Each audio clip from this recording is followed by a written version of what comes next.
we started doing a lot of TV shows. We did, a Rock Awards show. Before they even had the Rock and Roll Hall of Fame built in Cleveland, I don't know if anybody knows this, but Chuck Berry was already inducted into the Rock and Roll Hall of Fame. And we did a TV show where I performed with Chuck and my little band. And I'll never forget it because Ella Fitzgerald gave Chuck his award. Yeah. She was the one that presented him the award. And it was just like I was starting to kind of be in a dream world now for me, you know what I mean?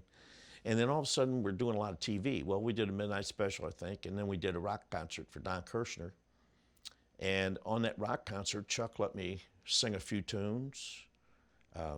I had a record out with White Whale Records at the time called It Came Out of the Sky. He let me do that, and like kind of showcased me. Very good. Just Very cool. that particular show. And as luck would have it, Ron Wood had been offered a job with the Rolling Stones, and the Faces were on their last tour. So Rod was looking for a guitar player.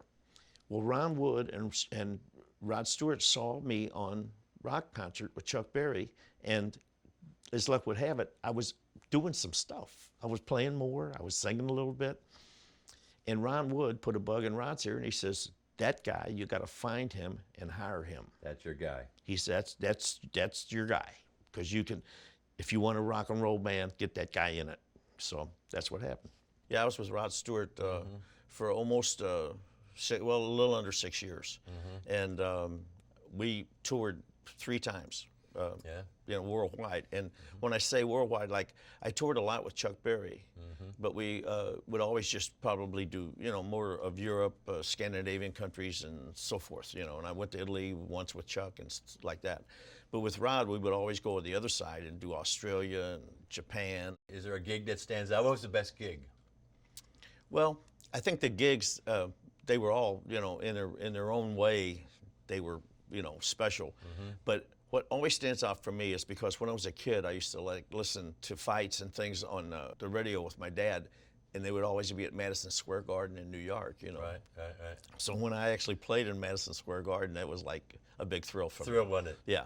And we played the Forum in Los Angeles, which was a big deal, But Blondes Have More Fun was such a huge success for Rod that almost every place we played on that given tour was sold out.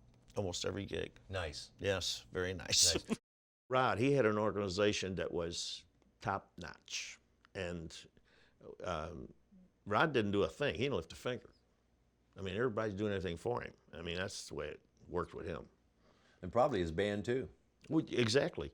They were treated like babies. I always used to tell, I remember when my mom and dad were still alive, and I'd tell them about being on the road with Rod, and I'd say, I said, out of all the things I've done in music, I said, this has got to be the easiest thing I've ever done, was being in Rod Stewart's band, and the most money I've ever made.